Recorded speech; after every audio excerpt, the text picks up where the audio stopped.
Bonjour à tous, c'est Emmanuel, j'espère que vous allez bien et nous nous retrouvons autour de notre atelier prévu. Donc il va porter sur le masculin divin et restez bien à la fin parce que j'ai une surprise pour vous. Donc, comme vous avez constaté, eh bien je suis dans un nouveau décor, je suis en vacances. Alors pour ceux et celles qui n'ont pas suivi la dernière annonce, sachez qu'il y aura moins de vidéos du fait justement que je suis en vacances.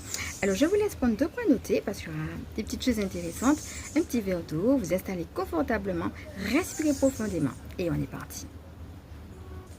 Alors comment va se dérouler notre atelier? D'abord il y aura une partie théorique et dans cette partie théorique on va parler un petit peu de c'est quoi le masculin divin et quels sont les enjeux. Ensuite, je vais vous faire quelques suggestions justement autour du masculin divin pour savoir un petit peu où est-ce que vous en êtes par rapport à ça. Ça sera la deuxième partie. Et puis dans un troisième temps, ce sera plus une partie, je dirais, plus pratique. Donc il y aura à la fois de la canalisation et puis on va voir aussi les outils qui peuvent nous aider en termes de prière et puis en termes d'aide. Donc voilà. Peut-être déjà dans la préparation, puisqu'on avait déjà dit ce sur quoi ça allait porter, et puis le fait de rentrer dedans avec moi, vous voyez déjà peut-être des choses qui émergent. Alors pour vous, c'est quoi le masculin divin?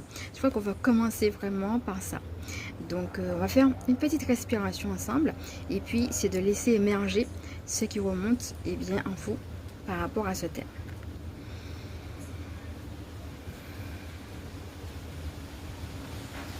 Alors, quand je vous dis le masculin divin, pour vous, ça évoque quoi? C'est quoi pour vous le masculin divin? Comment ce thème-là vient vous parler? Là encore, vous pouvez prendre le temps peut-être de noter de manière très informelle tout ce qui vous vient par rapport à cela. Et puis après, regardez un petit peu par rapport à ce que je vais vous dire, comment ça vient vous parler. Alors nous avons eu plusieurs fois l'occasion de dire ici, surtout ces temps derniers lors des guidances sur revenus, qu'il y a un équilibre à avoir en effet entre la partie féminine, la partie masculine. C'est aussi quelque chose qu'on a beaucoup vu avec la carte de cette année 2025, qui était la carte de l'abondance.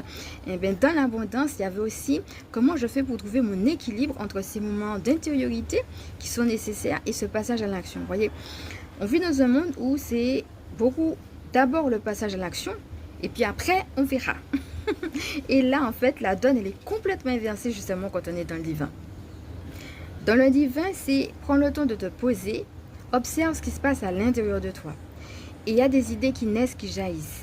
Et à partir de ces idées, alors tu sauras quoi mettre en action.